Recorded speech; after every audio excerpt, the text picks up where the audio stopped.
آج آپ لوگ جانتے ہیں کہ میں پہلے فلمی دنیا میں تھا، فلموں میں کام کیا کرتا تھا، لوگوں نے میری بہت ساری فلمیں دیکھی ہیں۔ اللہ نے ایسی مجلس میں بیٹھنے کی برکت سے ہی میری زندگی کو بدلا، اور بلکہ میری نہیں، سب سے پہلے اللہ نے میری گھر والی کی زندگی کو بدلا۔ اس زمانے میں، یوں کہوں کہ زمانے جاہلیت میں، جب میں اپنی دنیا میں مگن تھا، اپنے کام میں مصروف تھا، اور جو ہے دنیا کی فکر میں لگا ہوا تھا، مال و دولت کمانے کے لیے، عزت کمانے کے لیے، شہرت کمانے کے لیے جد و جہد کر رہا تھا، اس دور میں اللہ نے میری گھر والی کو ایسی مجلسوں میں بلایا، اللہ ہی نے بٹھایا اور اللہ ہی نے اسے ہدایت دی۔ میں یہ بات اس لیے کہہ رہا ہوں کہ یہ بات سننے کے بعد ہماری ماں بہنوں کو اس مجلس کی ایسی اجتماع کی قدردانی نصیب ہو اور دلوں کے اندر عظمت آئے کہ سچ میں ایسی مجلسوں میں بیٹھنے سے اللہ پاک ایسے زندگیوں کو تبدیل کرتا ہے۔ میں جب اس دنیا میں تھا، جیسے میں نے بتلایا کہ میں اپنی دنیا میں مگن تھا، تو میری گھر والی کی تشکیل عورتوں نے کی، اور میری گھر والی ایسی مجلسوں میں جو ہفتے واری اجتماع ہوتا تھا، ہفتے واری تعلیم ہوتی تھی، وہاں جانے لگی، اور وہ اللہ کی بندی وہاں جاتی اور اللہ کے دین کی بات سنتی، ایمان اور یقین کی بات سنتی، اور اس کے اندر تبدیلی آنے لگی، اس کے اندر بدلاؤ آنے لگا، کیونکہ اس کی بھی زندگی ہمارے جیسی تھی، بالکل ہمارا پورا گھرانہ جو تھا وہ دین سے بہت دور تھا، دین کی معلومات نہیں تھی، کوئی چیز پتہ نہیں تھی، بس اتنا تھا کہ ہم مسلمان تھے، ہمارا نام مسلمان تھا۔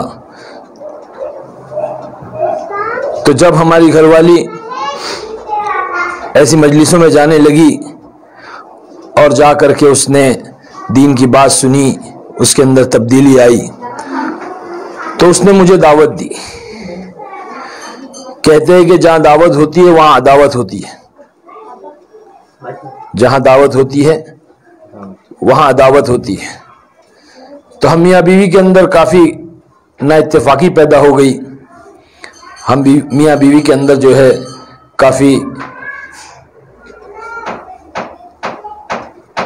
آپس میں جو ہے وہ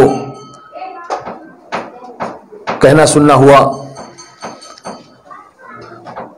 اس نے مجھے دین کی دعوت دی، دین کی طرف بلایا، میں نے انکار کیا، میں نے کہا کہ جو میری زندگی الگ ہے، میری دنیا الگ ہے، میرا کاروبار الگ ہے، میرا کام الگ ہے، یہ سب چیزیں میرے لیے نہیں ہیں۔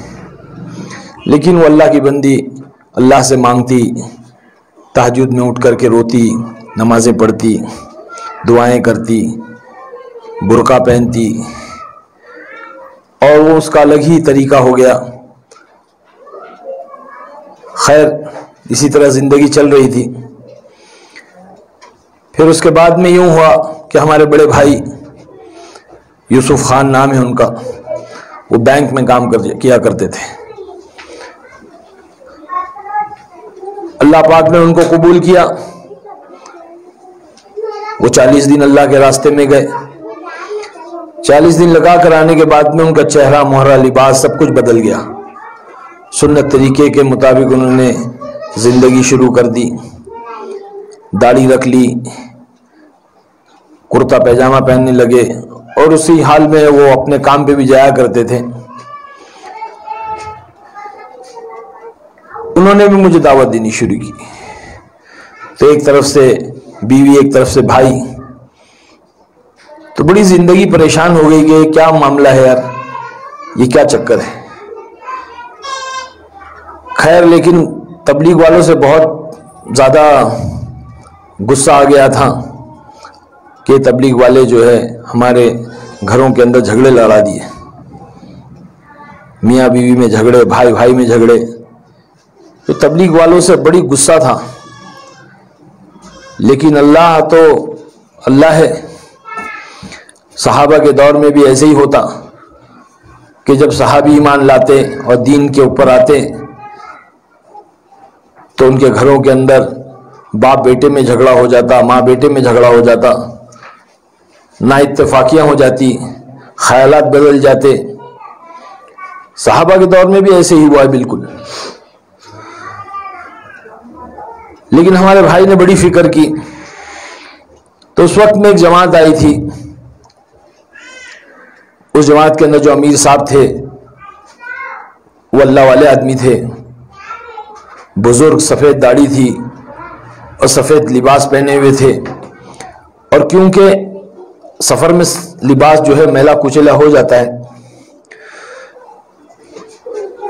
تو ہمارے بھائی نے ان سے کہا کہ امیر صاحب ہمارے بھائی فلموں میں کام کیا کرتے ہیں اور وہ جو ہے جماعت والوں سے بڑا ناراض ہے، جماعت والوں سے بہت غصہ ہے، وہ بات نہیں کرتے، جماعت والوں سے ملاقات نہیں کرتے، تو کیسے ملاقات کی جائے؟ تو امیر صاحب نے کہا کہ میں ان سے جو ہے وہ تنہائی میں اکیلے میں ملوں گا، جماعت کی شکل میں نہیں ملوں گا، آپ مجھے اتنا بتائیں کہ جو ہے وہ کب جاتے ہیں شوٹنگ پر؟ تو ہمارے بھائی نے کہا کہ وہ صبح میں تقریباً 7 بجے، 6:30 7 بجے جاتے ہیں۔ تو فجر کی نماز کے بعد امیر صاحب جو ہے وہ بڑے اللہ والے آدمی تھے، وہ آ کر کے میری گاڑی کے پاس کھڑے ہو گئے، گاڑی کے پاس کھڑے ہو گئے۔ اب میں پہنچا جب صبح اپنی گاڑی کے پاس، تو میں نے دیکھا کہ ایک بزرگ آدمی سفید داڑھی میں، میلے کچیلے کپڑے ہیں، کھڑا ہوا ہے۔ جاتے ہی انہوں نے مجھے سلام کیا، میں نے سلام کا جواب دیا۔ میں نے سوچا کہ شاید یہ کوئی ساحل ہوگا، کوئی پیسے کی ضرورت ہوگی، تو میں نے اپنی جیب میں ہاتھ ڈالا پیسے نکالنے کے لیے، تو کہنے لگے نا مجھے پیسے نہیں چاہیے، میں ایک سوال کرنا چاہتا ہوں۔ تو میں نے کہا کہ ٹھیک ہے پوچھے کیا بات ہے؟ تو کہنے لگے کہ یہ بتاؤ کہ مرنا ہے کہ نہیں مرنا ہے؟ مجھے بڑا غصہ آیا، میں نے بولا یہ کون بوڑھا جو صبح صبح مرنے کی بات کر رہا ہے؟ کیونکہ ہماری اس دنیا کے اندر کہیں موت کا تذکرہ نہیں تھا، موت کی بات نہیں، وہاں تو زندگی تھی، اور جہاں موت آدمی بھول جاتا ہے وہیں پر آدمی سرکش ہو جاتا ہے۔ اسی لیے حضور پاک صلی اللہ علیہ وسلم نے فرمایا کہ روزانہ اپنی موت کو یاد کرو، بلکہ دعا بتلائی، اللہم بارک لی فی الموت و فیما بعد الموت۔ روزانہ 25 مرتبہ جو اس دعا کو پڑھے گا اور اس دن اس کا انتقال ہو گیا تو فرماتے ہیں حدیثوں میں آتا ہے کہ اس کو جو اللہ پاک شہادت کی موت دے گا، شہیدوں میں اس کا شمار ہوگا، اور جو اللہ پاک اس کا بڑا مرتبہ مقام دے گا۔ تو وہاں پر تو موت کا تذکرہ ہی نہیں تھا، دنیا ہی دنیا تھی۔ تو مجھے بڑا غصہ آیا کہ یار یہ کون بوڑھا جو ہے صبح صبح منوسیت موت کی بات کر رہے ہیں؟ تو میں نے غصے میں کہا ہاں مرنا ہے، پہلے آپ کو مرنا ہے، بعد میں مجھے مرنا ہے۔ تو امیر صاحب مسکرانے لگے، کہا کہ ہاں بالکل صحیح ہے، پہلے مجھے مرنا ہے بعد میں آپ کو مرنا ہے۔ اچھا یہ بتاؤ کہ قبر میں گاڑی جائے گی کہ داڑھی جائے گی؟ قبر میں گاڑی جائے گی داڑھی؟ اور غصہ آیا، میں نے کہا چچا آپ کیا بات کر رہے ہو، قبر میں گاڑی کیسے جائے گی؟ قبر میں تو داڑھی جائے گی۔ بیک اللہ پاک نے میری زبان سے نکالا، اور بیک میں نے کہا کہ قبر میں گاڑی نہیں، قبر میں داڑھی جائے گی۔ تو کہنے لگے ہاں قبر میں گاڑی نہیں، قبر میں تو داڑھی جائے گی۔ تو پھر گاڑی والی زندگی کے لیے وقت کیوں ضائع کرتے ہو؟ داڑھی والی زندگی کیوں نہیں اختیار کرتے؟ داڑھی والی زندگی تو جناب رسول اللہ صلی اللہ علیہ وسلم کی زندگی ہے۔ بس یہ کہہ کر سلام کر کے چلے گئے۔ میں کھڑا رہ کر کے دیکھتا رہا کہ یہ کون بندہ ہے، اور اللہ والے تھے، اللہ والوں کی زبان سے جو بات نکلتی ہے وہ بڑی طاقتور ہوتی ہے۔ وہ کہتے ہیں نا دل سے نکلے جو اثر رکھتی ہے، پر نہیں طاقت پرواز مگر رکھتی ہے۔ کہ وہ اللہ والی کی بات وہ جا کر کے دل میں اس طرح لگی کہ ایک چوٹ سی لگی دل میں، اور بار بار وہی دماغ میں بات گھوم رہی ہے کہ گاڑی جائے گی کہ داڑھی جائے گی، گاڑی جائے گی کہ داڑھی جائے گی۔ بس پھر میں نے وہاں سے اپنی گاڑی سٹارٹ کی اور میں نکلا، لیکن میرے دماغ میں وہی بات گھوم رہی تھی۔ اس کے بعد میں دل کافی نرم ہوا. وہ بات دل میں لگنے کے بعد دل تھوڑا نرم ہوا.